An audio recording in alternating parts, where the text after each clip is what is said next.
Hi there, my name is Bernardo Malaca, a master's student at IST, and I'm working at the Group for Lasers and Plasmas. I'm here to tell you about my master's thesis, Machine Learning Controlled Plasma-Based Acceleration. Confused? Keep up with me. Let's start with the plasma acceleration part. Our plasma accelerator, as the name already tells, is composed of plasma. Plasma is the fourth state of matter, a gas that is ionized and is highly electrically conductive, and where collective phenomena of electrons and ions dominate the dynamics. One of the most promising accelerating mechanisms is the LWFA, which goes by laser wake field acceleration. When a boat enters the water is perturbed, with a wave forming behind the boat. This is exactly what happens when the laser enters a plasma. The laser creates a plasma wave behind it. This plasma wave moves extremely fast, nearly at the speed of light, and is just a few microns long. Because it supports extremely high electric fields, it provides the ideal conditions to accelerate electrons and positrons to very high velocities. You may ask, why is this promising? Well, conventional accelerators are based on radio frequency cavities, which can only take electric fields that are at least 1,000 times smaller than those we get in plasma accelerators. This gives the theoretical possibility to, for example, reduce the size of SLAC at Stanford, the biggest linear accelerator in the world with 3.2 kilometers, to just over 3 meters. However, this plasma acceleration technology is not easy to master. Factors other than the magnitude of the acceleration field are also important, related to additional internal properties of the accelerated particle beams, that will determine the overall beam quality and the potential to use these beams for scientific and societal applications. When it comes to plasma accelerators, this beam quality still hasn't reached that of radio frequency cavities. So how can we tackle this? It's not easy. Current analytical models are valid under simplifying approximations, which make it difficult to predict all the features of the accelerated beams. So simulations are one of the only ways to get some predictions.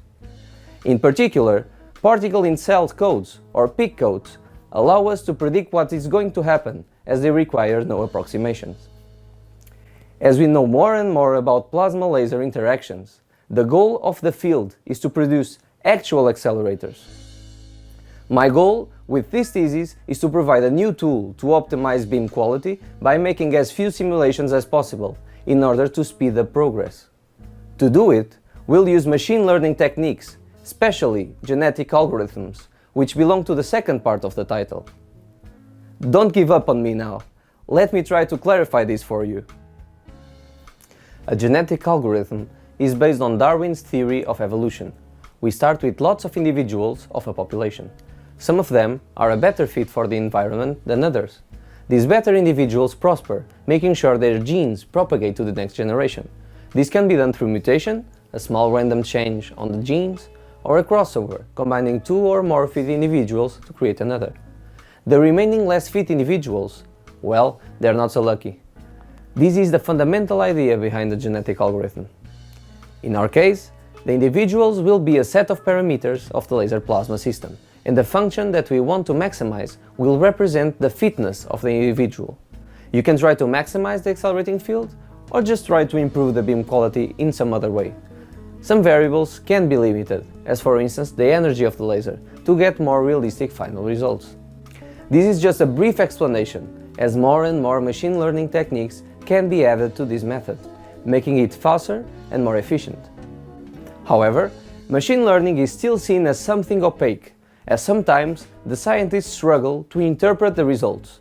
We'll tackle that by still being able to see what's happening in all the iterations of the method and look at bigger improvements closely to understand what's really happening. The final goal of my work is to incorporate an exciting booming area as machine learning into advanced plasma physics computer programs, and thus contributing to the way we still have to pave towards these new accelerators.